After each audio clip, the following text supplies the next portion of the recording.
Microbiology पढ़ रहे good थे। Morning ma'am. Good morning, good morning. तो माइक्रोबायोलॉजी हम लोग पढ़ रहे थे, राइट।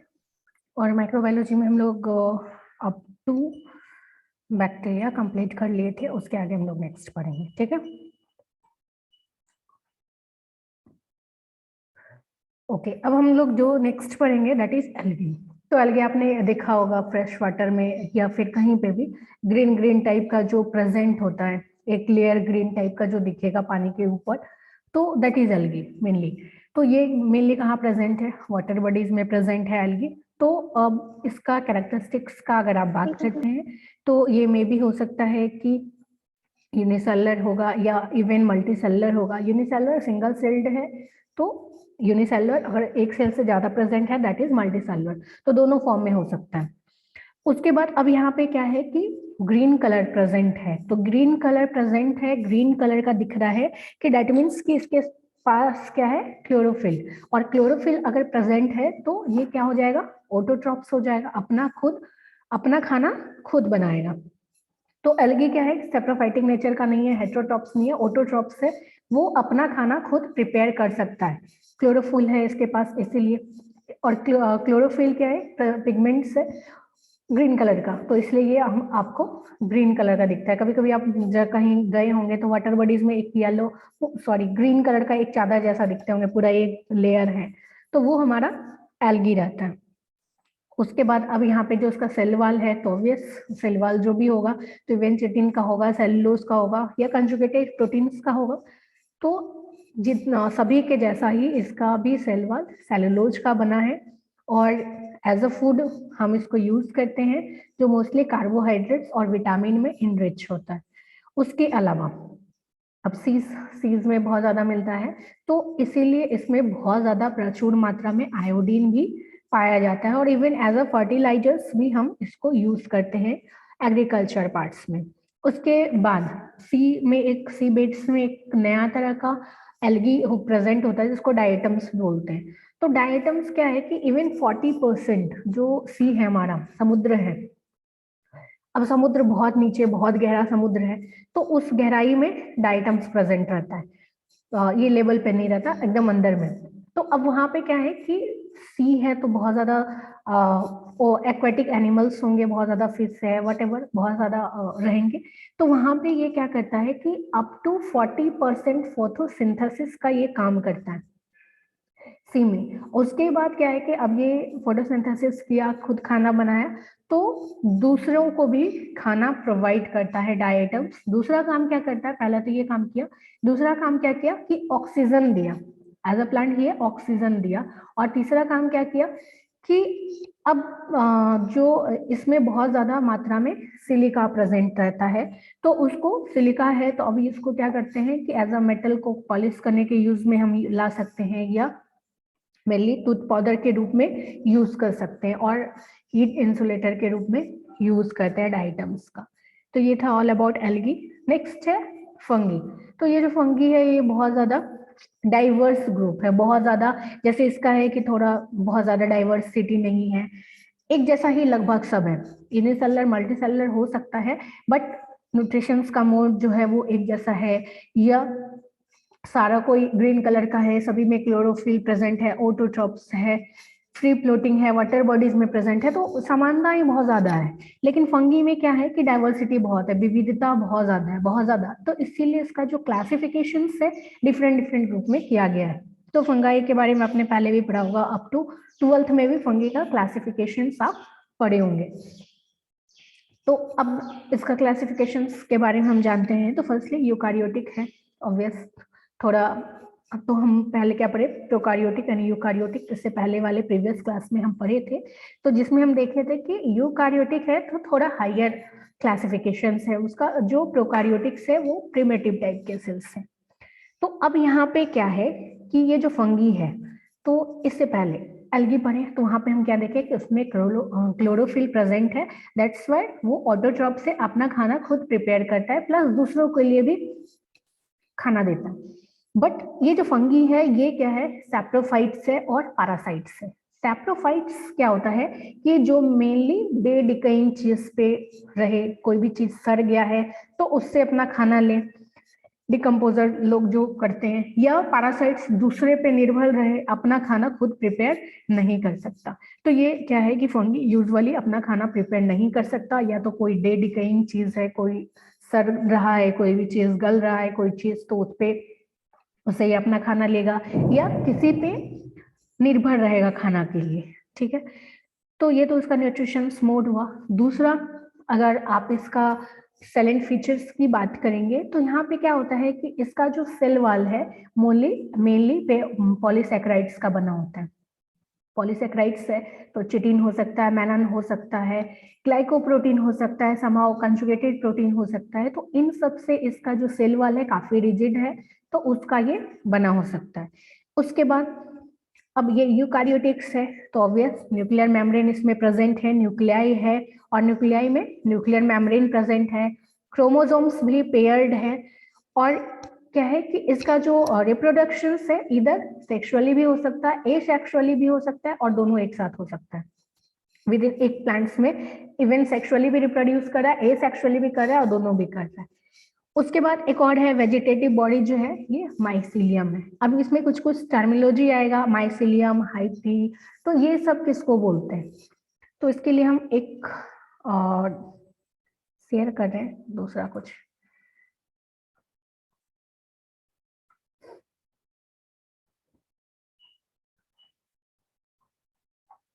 और शेयर हुआ है क्या फिगर वाला?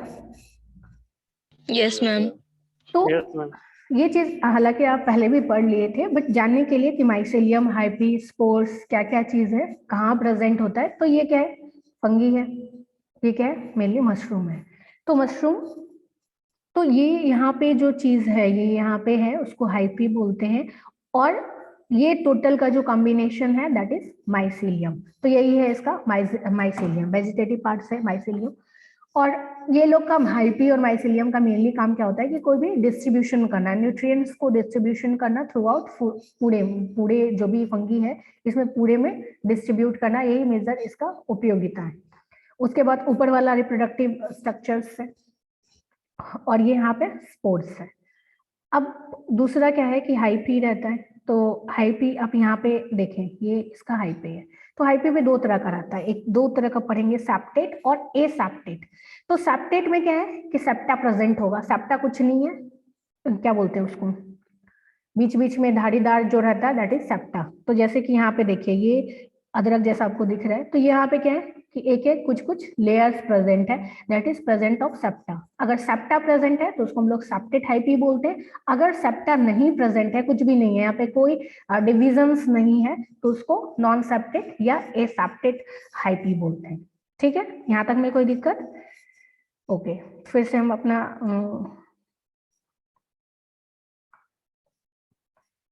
तो अब म्यूकर्स के बारे में, तो यहाँ पे जो इसका वेजिटेटिव बॉडी है वो माइसेलियम है, और ये पूरे में न्यूट्रिएंट्स को सप्लाई करता है बॉडी में, मेनली यही काम है इसका। तो अब माइसेलियम कहाँ प्रेजेंट है, कैसा दिखता है, ये आपको समझ में आ गया। अब इसका जो क्लासिफिकेशन है, टाइप्स कितने टाइप्स के हैं वो हम जानते हैं। तो फर्स्टली आता है म्यूकर, तो ये मेनली पिन शेप्ड का रहता है, पिन पिन जो आप यूज करते हैं उसी शेप का पिन रहता है, तो इसलिए इसको पिन मोल्ड्स भी बोलते हैं, और मेनली सेप्रोफाइटिक है। तो आप कभी कभी देखे होंगे कि ब्रेड है, बहुत दिन से ब्रेड रखे होंगे, या कोई भी फ्रूट्स पे, तो उस पे कुछ कुछ ग्रीन ग्रीन कलर का पॉइंट पॉइंट टाइप का धब्बा धब्बा आपको दिखेगा, तो वो म्यूकर ही प्रेजेंट रहता है। तो अब यहाँ पे क्या है कि ये जो म्यूकर है और वो पिन टाइप का रहता है, अगर इसको माइक्रोस्कोप करके देखेंगे, उस एक ब्रेड को आप रख दीजिए काफी दिनों तक, और ऐसा नहीं कि फ्रिज में नहीं रखना है, नॉर्मल जैसे आप किचन है वहां पे रख दीजिए, तो कुछ दिनों में वो उसके ऊपर मॉइस्चर ले लेगा, ब्रेड ऑब्वियस मॉइस्चर ले लेगा, और उसके ऊपर म्यूकर जमने लग जाएगा, वो ग्रीन ग्रीन या ब्लैकिश टाइप में एक स्पॉट स्पॉट आपको देखने लग जाएगा, तो वो म्यूकर का जन्म ले लेता है वहां पे। तो अब वहां पे क्या होगा कि आप इसको अगर फुल्ली स्ट्रक्चर देखेंगे तो आपको वो पिन जैसा दिखेगा, तो इसलिए इसको पिन मोल्ड्स भी बोलते हैं। तो और इसका जो रिप्रोडक्शन है यूजुअली सेक्सुअली और एसेक्सुअली दोनों मोड से होता है। अब दूसरा हमारा क्या हुआ, ईस्ट।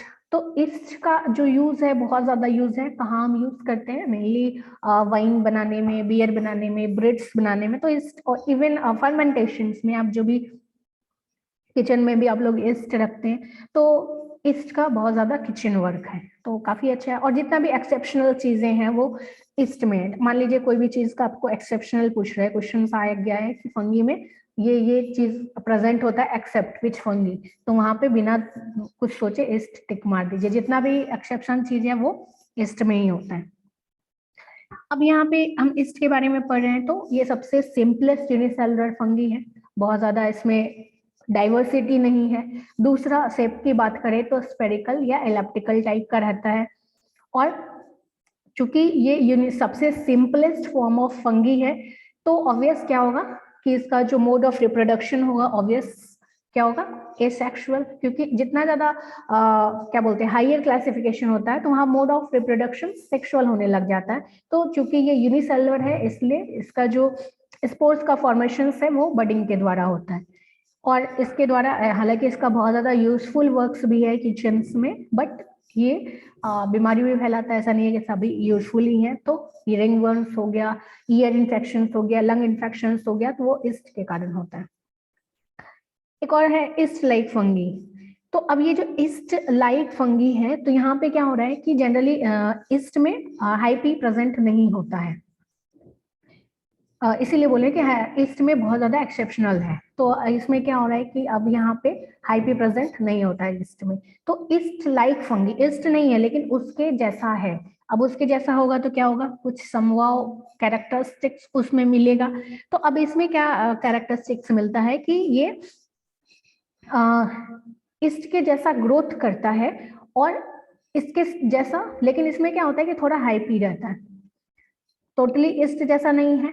तो इसीलिए इसमें क्या है कि स्यूडोमाइसेलियम प्रेजेंट है। स्यूडोमाइसेलियम मतलब फॉल्स माइसेलियम, माइसेलियम जैसा दिखता है बट वो माइसेलियम भी नहीं है, माइसेलियम नहीं है इसीलिए ईस्ट है, लेकिन दिख रहा है इसीलिए ईस्ट के जैसा है, पूरा ईस्ट नहीं है। तो स्यूडोमाइसेलियम है, फॉल्स माइसेलियम इसमें प्रेजेंट रहता है, और काफी ज्यादा पैथोजेनिक फंगी है, बहुत ज्यादा आप में स्किन डिसऑर्डर्स क्रिएट करते हैं जैसे कैंडिडा। तो अब ये कैंडिडा वाले कुछ हो गया या कैंडिड टाइप का कुछ इन्फेक्शन हो गया तो पूरा स्किन इन्फेक्ट कर देता है, बहुत ज्यादा आपको बॉइल्स हो जाता है आपके स्किन पे। तो ये काफी खतरनाक टाइप का ईस्ट है।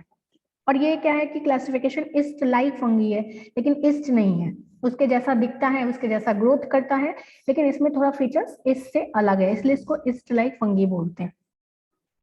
उसके बाद एक और है डाइमॉर्फिक फंगी। तो ये जो डाइमॉर्फिक फंगी है ये भी a kind of east like fungi है, थोड़ा डिफरेंस है।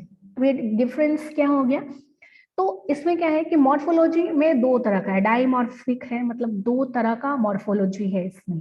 तो अब ये दो तरह का मॉर्फोलॉजी क्या होता है, तो मेनली क्या होता है कि टेम्परेचर डिफरेंस में दोनों अलग अलग जैसा दिखता है। अब कैसे होगा, तो जैसे हाइयर टेम्परेचर हो गया 37 डिग्री सेल्सियस, तो ये दिखेगा आपको ईस्ट के जैसा। जैसे दूसरा अगर टेम्परेचर इसका रिड्यूस कर दिए अप टू 22 डिग्री सेल्सियस कर दिए, तब फिर दिखेगा मोल्ड के जैसा। तो दोनों अपना मॉर्फोलॉजी सेम एक ही है, बट दोनों दो तरह से काम कर रहे हैं। तो ये इसको बोलते हैं हम लोग डाइमॉर्फिक फंगी। ठीक है, तो ये हमारा टाइप्स ऑफ फंगी था। तो यहाँ तक में किन्हीं को कोई क्वेश्चंस है? No ma'am. मैम ईस्ट और मोल्ड में क्या डिफरेंस हुआ? ईस्ट और मोल्ड्स में क्यों नहीं डिफरेंस दिखा आपको? मोल्ड्स का शेप क्या है, पिन टाइप का शेप है। ईस्ट का शेप क्या है, स्फेरिकल टाइप का शेप है या इलिप्टिकल टाइप का शेप है, गोल गोल टाइप का शेप है। लेकिन इसका म्यूकर का क्या हुआ, पिन टाइप का शेप है, पहला डिफरेंस। दूसरा डिफरेंस क्या हुआ कि ये यूनिसेलुलर है, म्यूकर यूनिसेलुलर हो भी सकता है या नहीं भी हो सकता, हाइयर फॉर्म है ईस्ट का, सॉरी फंगी का। तीसरा डिफरेंस क्या है कि उसका जो रिप्रोडक्शन मोड है, हालांकि वो मल्टीसेलुलर में आ जाता है, इसीलिए उसका रिप्रोडक्शन क्या होगा, ऑब्वियस सेक्सुअली हो सकता है या एसेक्सुअली, या दोनों हो सकता है। तो लेकिन ईस्ट का क्या है, चूंकि ये यूनिसेलुलर है इसीलिए ये इसका जो रिप्रोडक्शन मोड है हमेशा एसेक्सुअल होगा। ठीक है, तो मैम यूनिसेलुलर और मल्टीसेलुलर जब बात कर रहे हैं तो दोनों एक ही ऑर्गेनिज्म कैसे बन जाएगा 33 डिग्री सेल्सियस और 22 डिग्री सेल्सियस का? क्या किस टाइप का तुम क्वेश्चन कर रहे हो, ईस्ट या म्यूकर में डिफरेंस पूछ रहे हो या क्या चीज में पूछ रहे हो क्वेश्चन? यस मैम, जो अभी आपने बताया ईस्ट और मोल्ड पे 33 डिग्री सेल्सियस पे वो ईस्ट जैसा बिहेव करेगा और 22 डिग्री सेल्सियस पे वो ईस्ट या म्यूकर में है ही नहीं, वो अलग टाइप का क्लासिफिकेशन है, वो अलग टाइप का क्लासिफिकेशन है ना। ईस्ट लाइक फंगी वो अलग क्लासिफिकेशन हो गया, म्यूकर एंड ईस्ट दो अलग चीज है। ईस्ट लाइक फंगी अलग है, जिसका बिहेवियर ईस्ट जैसा है बट वो ईस्ट नहीं है, क्योंकि उसका फुल्ली क्लासिफिकेशन ईस्ट जैसा नहीं है। और डायमॉर्फिक दो जैसा दिख रहा है, वो खुद वैसा डिजाइंड है, उसको उस टाइप के कैरेक्टरिस्टिक्स मिले हैं कि वो अलग अलग टेम्परेचर में अलग जैसा मॉर्फोलॉजी बनता है। ये आप नहीं बना सकते, उसका खुद का है वो, कि आप वो वैसा दिखता है, वैसा वो प्रक्रिया दे रहा है, तो इसमें क्वेश्चन का सवाल ही नहीं है। वो उसका टेंडेंसी है कि हाईयर टेम्परेचर में वो वैसा बन जाएगा और लोअर टेम्परेचर पे वो मोल्ड जैसा दिखेगा। ठीक है, उसका कैरेक्टरिस्टिक्स शेप टोटल चीज मोल्ड जैसा हो जाएगा, और हाईयर टेम्परेचर पे कैरेक्टरिस्टिक्स मोल्ड टोटल ईस्ट जैसा हो जाएगा। ईस्ट नहीं बनेगा, कैरेक्टरिस्टिक्स वैसा हो जाएगा। ठीक है, अब कैरेक्टरिस्टिक्स ईस्ट जैसा हो गया तो ऑब्वियस है कि 37 डिग्री पे उसका रिप्रोडक्शन होगा, तो ऑब्वियस बडिंग के थ्रू होने लग जाएगा। मोल्ड्स के जैसा होगा तो ऑब्वियस वो डिपेंड करता है कि सेक्सुअल मोड ऑफ रिप्रोडक्शन भी हो सकता है या ए सेक्सुअल मोड ऑफ रिप्रोडक्शन भी हो सकता है। ये कैरेक्टराइजेशन है, डायमॉर्फिक फंगी एक तरह का कैरेक्टराइजेशन है कि वो दोनों जैसा काम कर सकता है। ठीक है, ये हमारे इन्वायरमेंट का डाइवर्सिटी है कि इस टाइप के भी क्या बोलते हैं, ये माइक्रोब्स हमारे हमें हैं कि वो दो टाइप से काम कर सकते हैं। ठीक है, यस मैम, ओके मैम। उसके बाद ये तो टाइप्स था। अब ये सिस्टमेटिक, हालांकि फिर सेक्सुअल स्पोर फॉर्मेशंस कैसे करते हैं तो उस टाइप से भी क्लासिफाई किया गया है इसको। ये तो अलग टाइप का क्लासिफिकेशन था, नॉर्मल क्लासिफिकेशन था। अब एक सिस्टमेटिक क्लासिफिकेशन है फंगी का। ये किस पे डिपेंड कर रहा है कि किस टाइप के फॉर्म उसके स्पोर्स का फॉर्मेशन है, किस टाइप से स्पोर फॉर्मेशन कर रहा है, किस टाइप के स्पोर बन रहा है, मेनली कैसा दिख रहा है, तो उस टाइप से। तो पहला है फाइकोमाइटिड्स। तो फाइकोमाइसिट्स क्या है कि मेनली लोअर टाइप का फंगी है, और दिखने में ये थोड़ा बहुत क्या होता है कि एल्गल जैसा दिखता है, तो इसीलिए हम लोग इसको एल्गी फंगी भी बोलते हैं। तो अब ये स्पोर्स फॉर्मेशंस के लिए आपको फिर समझ में नहीं आएगा, तो थोड़ा हम स्पोर्स दिखा देते हैं। ठीक है, तो इसका स्पोर्ट्स ये काफी डाइवर्स ग्रुप है, इसीलिए हम सबसे फर्स्टली यही बोले थे कि जो फंगी का ग्रुप है वो काफी डाइवर्स है, मतलब बहुत ज्यादा डाइवर्सिटी है। एक एक फंगी में ही बहुत ज्यादा डाइवर्सिटी है। सिंगल में कोई सेक्सुअली रिप्रोड्यूस कर रहा है, कोई एसेक्सुअली कर रहा है, सिंगल प्लांट्स में, सिंगल फंगी में। तो अब यहाँ पे क्या हो रहा है कि बहुत ज्यादा डाइवर्सिटी है, इसीलिए इसका क्लासिफिकेशन भी काफी वास्ट है। तो आइए हम पहले देखते हैं कि क्या क्या स्पोर्स हैं इसके।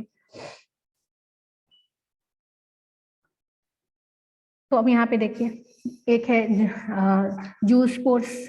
तो जू स्पोर्ट्स में क्या होता है कि वो फट जाता है और वहां से बहुत ज्यादा स्पोर्ट्स निकलता है। स्पोर्ट्स डाइवर्स होगा एयर में फॉर रिप्रोडक्शन। तो अब यहाँ पे क्या है कि इसमें मोटाइल रहता है। मोटाइल कहने का मतलब चलने वाला। चलेगा कैसे, पैर तो है नहीं, तो फ्लैजिला रहता है, उड़ उड़ के जाता है। वैसे ही किसी किसी में क्या होता है कि कोनेडिया से कोनेडी फोर्स रहता है, कोनेडिया रहता है। कोनेडिया कुछ नहीं रहता, यही आगे चल के बढ़ते जाता है और डी अटैच हो जाता है बॉडी से, तो इस फॉर्म से रहता है।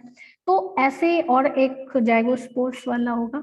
हाँ, और यहाँ पे क्या है कि और देखिए एक आइसोगेमस होता है। आइसोगेमस में क्या हुआ कि ये दोनों मेल एंड फीमेल स्पोर्स हैं, तो दोनों एक शेप का रहता है, एक जैसा दिखेगा। दूसरा में क्या है कि एनिसोगेमस है। एनिसोगेमस में क्या हुआ है कि एक मेल जनरली फीमेल काफी क्या बोलते हैं बड़ा रहता है और मेल्स काफी स्मॉल रहता है। तो ये वाला जो बड़ा वाला पार्ट्स दिख रहा है ये फीमेल है और ये मेल है। मेल जनरली आप क्या बोलते हैं फीमेल है। तो ये यहाँ पे क्या हो गया कि ये नॉन मोटाइल इन नेचर रहता है, मेल मोटाइल इन नेचर रहता है। तो यहाँ पे भी बहुत ज्यादा डाइवर्सिटी है, तो इसी हिसाब से इसको अलग अलग टाइप से क्लासिफाई किया गया है। तो वही क्लासिफिकेशंस अभी हम पढ़ेंगे। ठीक है, तो अब यहाँ पे है फाइकोमाइसिट्स। तो ये सबसे लोअर कैटेगरी ऑफ फंगाई है। तो यहाँ पे क्या हो रहा है कि लोअर कैटेगरी ऑफ फंगाई है, तो ऑब्वियस मेनली जो इसका रिप्रोडक्शन है वो किसके द्वारा हो रहा है, एसेक्सुअली। लेकिन एसेक्सुअली जो हो रहा है वो इन ईस्ट होता है। बाकी जो भी है लोअर कैटेगरी जो थोड़ा और एडवांसमेंट में है उसमें सेक्सुअल भी होता है। तो सेक्सुअल में क्या होगा कि आइसोगेमस के थ्रू होगा। तो आइसोगेमस के थ्रू होगा। तो आइसोगेमस अभी आपने देखा कि आइसोगेमस में क्या था आइसोगेमस में, अभी आप देखें ना कि दोनों का जो साइज है एक जैसा है और वो टेंजेंशियल कांटेक्ट के थ्रू रिप्रोडक्शंस होता है। तो अब ये आपको लगेगा टेंजेंशियल कांटेक्ट क्या है, तो उसके लिए आपको पढ़ना पड़ेगा टेंजेंशियल कांटेक्ट, इसका जो फुल फॉर्म रिप्रोडक्शंस क्या है वो आपको पढ़ना पड़ेगा। तो अभी आप उसको वहीं पे छोड़ दीजिए। तो बस आप यहाँ पे याद रखिए कि जो इसका सेक्सुअल रिप्रोडक्शन है वो आइसोगेमस के थ्रू होता है। मतलब इसका जो मेल एंड फीमेल स्पोर्स हैं दोनों एक समान होते हैं, ठीक है। उसके बाद अब यहाँ पे एसेक्सुअली मोड्स का हुआ तो जू स्पोर्स फॉर्म होता है या नॉन मोटाइल स्पोर्स फॉर्म होता है। तो जू स्पोर्स जब भी रहेगा तो वो मोटाइल है। जू स्पोर्स में क्या है कि स्पोर्स है विथ फ्लैजिला जो मूव कर सकता है एयर में, तो उसको बोलते हैं जू स्पोर्स। और जो जू स्पोर्स नहीं है जिसमें फ्लैजिला प्रेजेंट नहीं है तो डेट इज नॉन मोटाइल, वो मोटाइल नहीं होगा। फिर उसको ले जाने के लिए किसी क्या बोलते हैं वाया मीडिया की जरूरत होगी। इवन बी आ गया, बटरफ्लाईज आ गया, कोई भी इस टाइप के चीज का जरूरत होगा। उसके बाद अब यहाँ पे क्या हो रहा है कि इसमें सिंपल थैलस प्रेजेंट होता है। अब आपको लगेगा थैलस क्या है, थैलस का फोटो दिखाते हैं।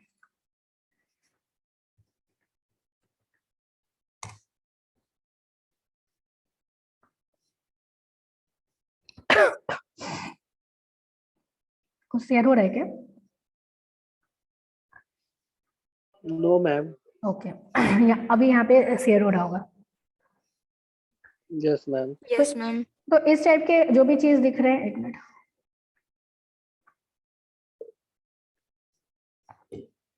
तो ये थैलस है, ठीक है। और भी इमेजेस दिखाते हैं। थोड़ा मोटा जैसा चीज रहता है तो उसको हम लोग थैलस बोलते हैं, जो फर्दर और रिप्रोडक्ट क्या बोलते हैं वो आगे ब्रांचेस लिप्स में कन्वर्ट नहीं हो सकता। तो दैट इज थैलस। इस टाइप के प्लांट्स आप देखे होंगे, इसी को थैलस बोलते हैं।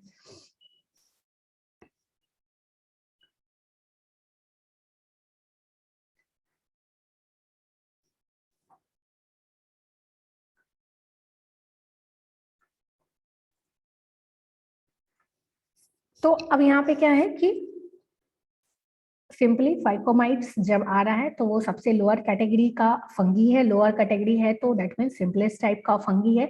कुछ कैरेक्टरिस्टिक्स इसके एक एल्गी जैसा है, जैसे वोचेरिया एल्गी के जैसा थोड़ा बहुत दिखता है, दैट्स वाई इसको एल्गल फंगी भी बोलते हैं। काफी simple type of thallus present है और यूनिसेलुलर है या कोइनिसाइटिक है। दूसरा asexual mode of reproduction plus sexual mode of reproduction दोनों होता है। एसेक्सुअल मोड ऑफ रिप्रोडक्शन हुआ तो ऑब्वियस है कि स्पोर्स बनेगा। तो अब ये जो स्पोर्स बनता है विथ फ्लैजिला बनता है, दैट इज जू स्पोर्स, या विदाउट फ्लैजिला बनेगा नॉन स्पोर्स। अब फ्लैजिला है तो वो खुद मूव कर सकता है एयर में। अगर फ्लैजिला नहीं है दैट इज नॉन मोटाइल, जो चल नहीं सकता, तो उसको किसी वाया मीडिया की जरूरत होगी। व्हेन बीज आ गया फिर वो दूसरे पे गया, फिर वहां पे जाके फर्टिलाइजेशन हुआ, दैट इस टाइप से उसका रिप्रोडक्शन होगा। या एसेक्सुअल मोड में क्या होगा कि आइसोगेमस या हेटेरोगेमस के तहत इसका रिप्रोडक्शन होता है। उसके बाद डिप्लॉइड फेज में जाइगोट के द्वारा होता है। उसके बाद दूसरा फंगी जो थोड़ा एडवांस है इससे फाइकोमाइसेट्स से, उसको हम लोग बोलते हैं एस्कोमाइसेट्स। अब यहाँ पे एस्कोस्पोर्स इसका इस पे बनता है तो इसलिए इसको एस्कोमाइसेट्स भी बोलते हैं या सैक फंगी भी बोलते हैं, क्योंकि सैक जैसा दिखता है। अब यहाँ पे क्या हो रहा है कि ये सेक्सुअल पोर्स या सेक लाइक स्ट्रक्चर बनाता है। अब आपको एक फोटो दिखाते हैं फाइकोमाइसेट्स का और एस्कोमाइसेट्स का।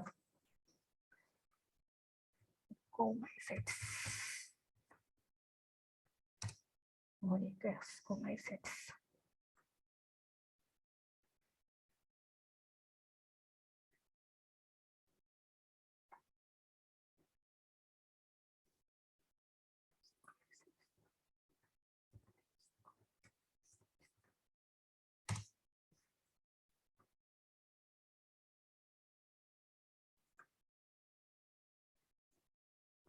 अब यहाँ पे दिख रहा है एस्कोमाइसेट्स, ये फोटो कुछ कप यस मैम। कप जैसा दिख रहा है। कप जैसा दिख रहा है, यस मैम। तो ये इसका वेजिटेटिव पार्ट है।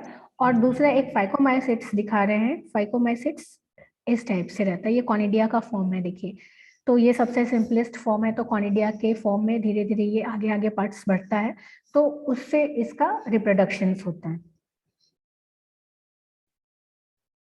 या यहाँ पे देखिए स्पोर्स फूट रहा है, अब ये स्पोर्स में भी जाइगोस्पोर्स हो सकता है, जिसमें फ्लैजिला लगा होगा तो उड़ जाएगा खुद ही, नहीं तो नीचे होगा, नीचे गिरेगा किसी के द्वारा, फिर वो दूसरे प्लांट्स पे जाएगा या सेम प्लांट्स पे गिरेगा, तो इस टाइप के रहता है।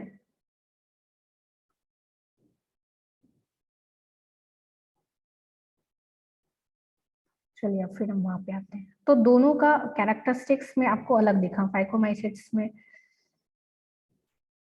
फिगर आपको दिखा और एस्कोमाइसिट्स का फिगर थोड़ा अलग है, कप जैसा शेप है इसका, सैक फंगी बोलते हैं इसीलिए इसको।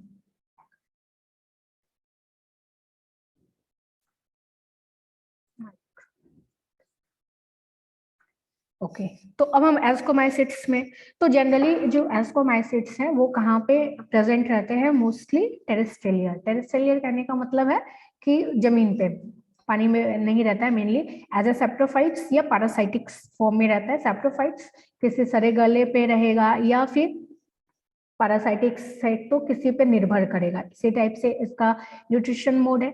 उसके बाद अब यहाँ पे क्या है कि इसमें जो माइसेलियम है वो काफी डेवलप्ड है, ऑब्वियस है कि फाइकोमाइसिट्स नहीं है, तो फाइकोमाइसिट सबसे लोअर है, उससे एडवांसमेंट में क्या है एस्कोमाइसिट्स है। तो इसीलिए जो इसका माइसेलियम है, माइसेलियम क्या है वो आपने पहले ही देख लिया, तो माइसेलियम क्या है, वेल डेवलप्ड है, ब्रांच्ड है और सेप्टेट है, वहां पे सेपरेशंस के लिए एक एक कुछ कुछ है, डिविजन्स है, तो सेप्टेट है। उसके बाद अब यहाँ पे भी सेक्सुअली और नॉन सेक्सुअली दोनों हो रहा है, तो यहाँ पे भी क्या हो रहा है कि जो रिप्रोडक्शन हो रहा है वो इवन नॉन मोटाइल स्पोर्स के द्वारा हो रहा है, कॉनिडिया के फॉर्म से हो रहा है या क्लैमिडोस्पोर्स के कारण हो रहा है। ये कॉनिडिया क्या है, कॉनिडिया भी आपने देखा, ओडिया क्या है, क्लैमिडोस्पोर्स क्या है, ये फॉर्म ऑफ स्पोर्स का डिस्पर्शन का मोड है, किस टाइप से वो बन के निकल रहा है, तो उसको ही बोलते हैं। तो आप एक एक करके टोटल, अभी दिखाने में काफी टाइम लग जाएगा, तो आप एक एक करके सभी को गूगल करेंगे, कॉनिडिया कैसा दिखता है, उडिया कैसा दिखता है, क्लैमिडोस्पोर्स कैसा दिखता है, वो आपको दिख जाएगा।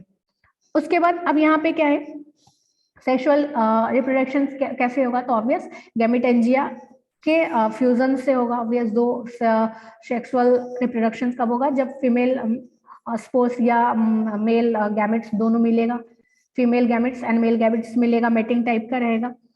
उसके बाद अब यहाँ पे क्या है कि मोटाइल सेल्स प्रेजेंट नहीं होता, यहाँ पे आपने देखा कि जू स्पोर्स प्रेजेंट है, जू स्पोर्स क्या है, मोटाइल सेल्स, मोटाइल स्पोर्स है जिसमें फ्लैजिला लगा है, वो खुद मूव कर सकता है, लेकिन यहाँ पे क्या है कि वो चीज प्रेजेंट नहीं है। कुछ एग्जांपल्स हैं, तो एग्जांपल्स आपको याद करना पड़ेगा। उसके बाद नेक्स्ट है बेसिडोमाइसिट्स। अब ये जो बेसिडोमाइसिट्स है तो ये भी सेप्रोफाइटिक और पैरासाइटिक नेचर्स का है, फंगी हमेशा most of the cases saprophytic और पैरासाइटिक नेचर्स का है मोस्टली। तो अब यहाँ पे हमने क्या पढ़ा है कि स्टार्टिंग में जो इसका सिस्टमेटिक क्लासिफिकेशन है बेस्ड है किस पे, किस टाइप के स्पोर्स बना रहा है, उस हिसाब से इसका नाम पड़ा। तो बेसिडोस्पोर्स, अब बेसिडोस्पोर्स क्या होता है वो हम थोड़ा देख लेते हैं।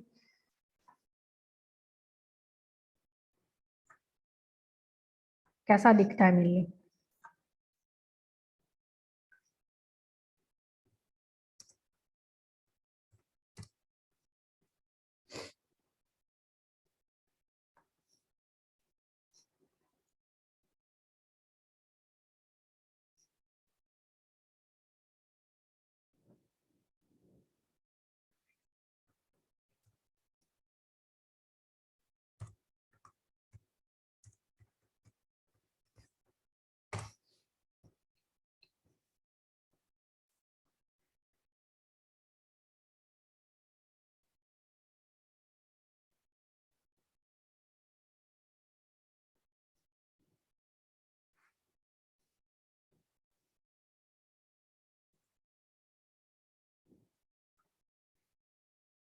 ओके तो दो अभी बचा हुआ है, ड्यूट्रोमाइसिट्स और क्लब फंगी, तो हम दोनों को देखेंगे। तो इस टाइप के जो भी मशरूम टाइप के हैं या क्लब जैसा दिख रहा है तो उसको हम लोग क्लब फंगी बोलते हैं या बेसिडोमाइसिट्स बोलते हैं। उसके बाद एक और जो लास्ट वाला फंगी है उसको हम लोग देखते हैं ड्यूट्रोमाइसिट्स। तो ये ड्यूट्रोमाइसिट्स है। तो अब ड्यूट्रोमाइसिट्स का इम्परफेक्ट फंगी भी बोलते हैं, क्यों बोलते हैं वो हम देखेंगे। ये सारा जितना भी फिगर है ये आपके एग्जाम में भी आ सकता है थर्ड बैच के लिए। फोर्थ बैच के लिए इतना ज्यादा क्लासिफिकेशंस नहीं पढ़ना है, इतना हायर क्लासिफिकेशंस नहीं पढ़ना है। फोर्थ बैच तो आपके लिए थोड़ा आसानी है, थर्ड बैच को फुल्ली क्लासिफिकेशंस पढ़ना है, तो आपको एग्जाम में आ सकता है, तो आपको तो पढ़ना ही पड़ेगा एट एनी कॉस्ट। लेकिन फोर्थ बैच वाले को इतना डिटेल्स में नहीं पढ़ना है, सिर्फ इंट्रो पार्ट्स पढ़ना है, ठीक है। तो अभी आप दोनों का फोटो देख लिए, दोनों में कैसा दिखता है वैसे पढ़ लिए। तो अब बेसिडोफाइट्स मेनली क्या होता है कि इसमें क्लब्ड शेप का बेसिडियम प्रेजेंट होता है यूजुअली। ये भी हायर टाइप के फंगी हैं। तो यहाँ पे सेक्सुअल रिप्रोडक्शन के तहत क्या होता है कि इसमें तो 2 लीटर।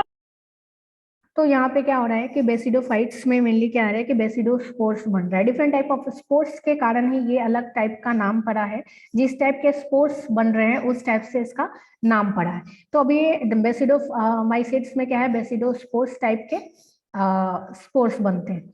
उसके बाद अब यहाँ पे क्या है कि माइसिलियम का बात करेंगे तो ये भी ऑब्वियस है कि हायर क्लासिफिकेशन है, थोड़ा एडवांसमेंट में है। तो इसका भी जो माइसिलियम है वो काफी डेवलप्ड है, ब्रांड्स है और सेप्टेट है, सभी में सेप्टेट स्टार्ट है।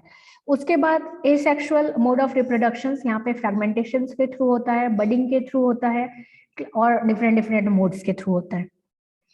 उसके बाद यहाँ पे रिप्रोडक्शन सिर्फ एसेक्सुअल नहीं है, हायर है, तो ऑब्वियस है कि सेक्सुअल मोड ऑफ रिप्रोडक्शन भी है। तो यहाँ पे भी मेटिंग के थ्रू होता है female gametes and male gametes का। उसके बाद लास्ट आता है ड्यूट्रोमाइसिट्स, सभी का एग्जाम्पल्स दिया हुआ है तो वो आपको एग्जाम्पल्स देखना पड़ेगा। फिर आता है ड्यूट्रोमाइसिट्स। यहाँ पे क्या होता है कि इसको इम्परफेक्ट फंगी भी बोलते हैं। तो इम्परफेक्ट फंगी क्यों बोलते हैं, क्योंकि यहाँ पे क्या हो रहा है कि जनरली हम ये मान के चल रहे हैं फंगी के क्लासिफिकेशंस में, जितने टाइप्स ऑफ फंगी है सभी में सेक्सुअल मोड ऑफ रिप्रोडक्शन भी है and asexual mode of reproduction भी है। लेकिन अभी तक यहाँ पे क्या हो रहा है कि अभी तक जितने भी स्टडी पाए गए हैं तो वहां पे सेक्सुअल मोड ऑफ रिप्रोडक्शन इसमें अभी तक नहीं पाया गया है, या फिर उसको खोज नहीं पा रहे साइंटिस्ट, तो वो तो उनकी बात है। तो इसीलिए यहाँ पे सिर्फ सेक्सुअल मोड ऑफ रिप्रोडक्शन ही पाया गया है, इसीलिए इसको अभी इम्परफेक्ट फंगी बोलते हैं, फुल्ली परफेक्ट फंगी नहीं बोलते, इसीलिए फंगी इम्परफेक्टी या इम्परफेक्ट फंगी बोलते हैं। तो अब यहाँ पे क्या है कि सेक्सुअल फेज तो वैसे एब्सेंट हो गया, तो यहाँ पे क्या है कि एसेक्सुअली फोर्स क्या है, कोनिडिया के प्रेजेंट के कारण हो रहा है, कोनिडिया के फॉर्म में हो रहा है। दूसरा यूजुअली जितने सभी फंगी के तहत ये भी क्या है, सेप्रोफाइटिक इन नेचर है और इम्परफेक्ट है, तो इसीलिए इसको थोड़ा आर्टिफिशियल क्लास ऑफ फंगी बोलते हैं। कभी कभी फंगी से इसको निकाल भी देते हैं। ठीक है, ये ऑल अबाउट फंगी है। तो अभी मेरे पास 4 मिनट्स हैं, तो हम नहीं अभी काफी डन है, तो फिर एक क्लास और लेते हैं हम लोग। नेक्स्ट क्लास में करते हैं रेस्ट, जिसमें वायरस और प्रोटिस्टा के बारे में पढ़ेंगे, प्रोटोजोआ के बारे में पढ़ेंगे और इसका रिवीजन करेंगे। ठीक है, कुछ स्टेनिंग भी बता देंगे अगर टाइम रहेगा तो for third batch. Okay, questions, कोई डाउट? मैम प्रोटोजोआ तो हम लोग को नहीं है ना? हाँ प्रोटोजोआ नहीं है ना? हाँ है, क्यों नहीं रहेगा, क्लासिफिकेशंस में वो भी है ना। मैम एग्जाम कब से होगा? एग्जाम पता नहीं।